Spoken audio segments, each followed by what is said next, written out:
Unwanted. That's what Brooke Richardson's daughter was, unwanted. To outside observers, Brooke Richardson had the perfect life. She grew up in a small town. She was a cheerleader for the high school football team. She obsessed over her appearance. She was in love with her new boyfriend, and she was planning for college in the fall.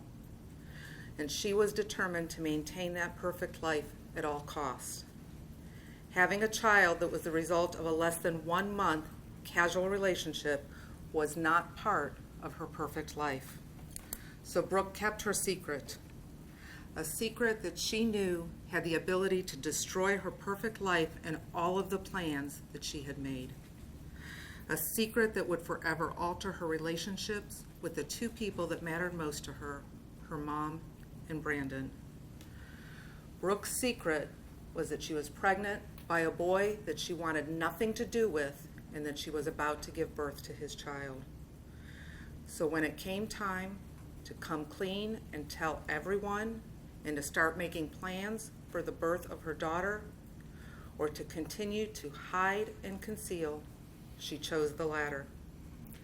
On May 7th, 2017, when Brooke delivered her daughter in the middle of the night, alone, at her home, with her parents and her brother asleep in the same house, she made the choice to kill her newborn baby and bury her lifeless body in a shallow grave in the backyard.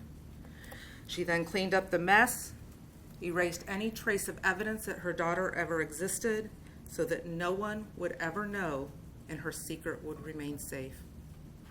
Brooke chose her own perfect life, ladies and gentlemen, over that of her daughter's. Let's review the evidence. Over the course of the past week and a half, we have learned that in August of 2016, Brooke hung out for a short month with Trey. They had sex 2 times, once unprotected, once protected. Towards the end of that month, Brooke broke off all communications with him. The relationship was over. In January of 2017, Brooke started dating Brandon. He was a year younger than her. Everything was going great with them, and they quickly fell for one another. Things were going good for Brooke. She had a great relationship with Brandon, and she had plans to attend college in the fall. April of 2017, Brooke becomes fearful that she might be pregnant. She asks her mom, "Schedule an appointment for me with the OBGYN for the purpose of obtaining birth control." But secretly, she wanted to find out whether or not the pregnancy she suspected was a part of her new reality. Was she actually pregnant? April 26th, 2017, Brooke's worst fears were realized when Dr. Andrew confirmed the pregnancy. He told her that she was in the 3rd trimester and that she would soon be giving birth. Brooke's response to Dr. Andrew was to burst into tears and tell him, "I cannot have this baby and nobody can know." Dr. Andrew told her, "You have to come back. You have to have an ultrasound. We have got to get prenatal care started for your daughter." Brooke, however, never followed up with that doctor appointment. She never told anyone she was pregnant. She tried to conceal her pregnancy from everyone. She took absolutely no efforts to bring her daughter into this world. The only thing she did, from her own statement, we know, she researched ways on the internet of how to get rid of a baby. In the early morning hours of May 7th, 2017, Brooke Richardson gave birth to her daughter alone in her bedroom. She didn't call for help. She didn't yell out for her parents or her brother. She didn't call 911. She didn't scoop up her daughter and rush her to the hospital herself. Rather, she took her daughter's life and she disposed of her remains in the backyard. And then she disposed of all other evidence in a still undisclosed location. 2 months later, Brooke's perfect crime begins to unravel. July 12th, she returns to Hilltop OBGYN, but this time she sees a different doctor. However, what Brooke doesn't know is that Dr. Andrew has already told Dr. Boyce, about the prior appointment. And so Dr. Boyce confronts Brooke. Where is your baby? What happened to the pregnancy? She burst into tears. She says, I had her, I buried her in the backyard, and she claims she was stillborn. You are now aware that as a result of that disclosure, the sheriff's office was contacted. They started an investigation, and as a result of their investigation, Brooke's daughter, her skeletal remains, all that was left of her, was found in the backyard in the tree line of the Richardson home. Ladies and gentlemen, when we first started this case, during the very first opening statement during voir dire, we talked to you about whether or not you could make determinations of life from the defendant's own statements and from her actions both before and after her daughter's birth. Circumstantial evidence. It's evidence that carries the exact same weight as direct evidence. The defendant's emotional reaction to confirmation of her pregnancy was so extreme that it required suicide warnings. If you are going to do anything to yourself or to your child, you have got to tell someone. No plans ever made for the birth of her daughter.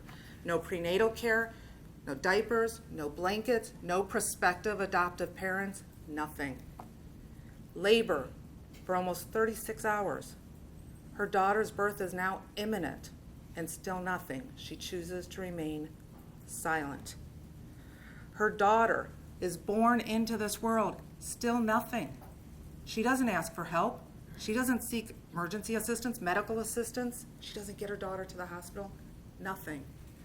Rather, she buries her in the backyard and disposes of her remains and all evidence of her daughter's birth. Her reaction to her daughter's death, to her mom, OMG. To Brandon, I'm happy. And then off to the gym she goes to further erase any evidence of her daughter's existence. Her perfect life was back, and there was no chance of her secret ever destroying it. She provides alternate explanations for everything she thinks the evidence is going to show. She joins a truth, how the baby died, with a fiction, an accident. I think I might have killed her when I squeezed her. Suffocation. She was born in the toilet, drowning. And one other very important thing.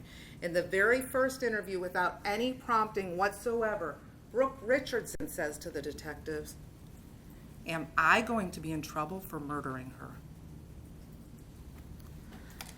Ladies and gentlemen, you are able to consider all of the circumstantial evidence, and it carries the exact same weight. As a result of the defendant's actions, Brooke has been charged with multiple offenses. Let's go through them. Aggravated murder. Remind me of the 8-minute mark. I apologize for that. Brooke Skylar Richardson purposely caused the death of her infant daughter. Purposely. A person acts purposely when it is their specific intention to cause a certain result. If based on the evidence that has been presented to you and that we have discussed, you believe that within the first 24 hours of her life, the defendant purposely caused her daughter's death by suffocation, strangulation, drowning, or any other means, that is aggravated murder. Endangering children. Brooke Skylar Richardson, who is the parent of a child under 18, did recklessly create substantial risk of health or safety to her infant daughter by violating a duty of care, protection, or support which resulted in her daughter's death. The definition of recklessly: a person acts recklessly when with heedless indifference to the consequences, the person disregards a substantial and unjustifiable risk that his or her conduct is likely to cause a certain result or be of a certain nature. A person is reckless with respect to his circumstances when with heedless indifference to the consequences, the person disregards a substantial risk that such circumstances are likely to exist.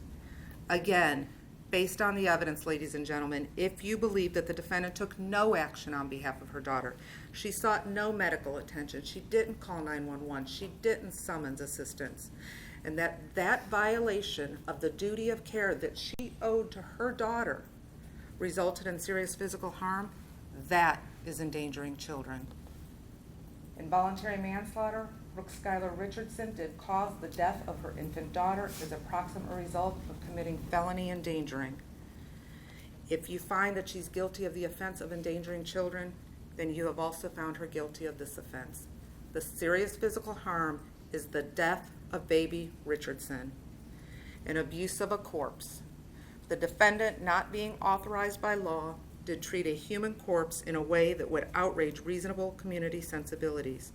Again, based on the evidence, if you believe that she disposed of her daughter in her backyard, you have found abuse of a corpse.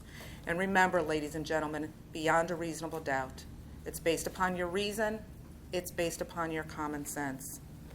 The state submits to you that it is clear from all of the defendant's statements and actions in this case that the defendant never had any intention of having her daughter. As Mr. Knippen told you in the second opening, the decision on Brooke's daughter's life was made before her child was ever born. She was never going to see the light of day. On May 7th, 2017, Brooke Richardson purposely killed her daughter, destroyed all evidence of her existence, and went on with her perfect life as if nothing had ever happened. That was her perfect life, ladies and gentlemen. Baby Richardson never fit into that equation. You have now had an opportunity to hear all of the evidence.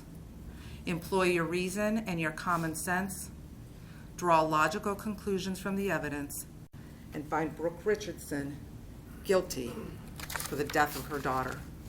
Thank you.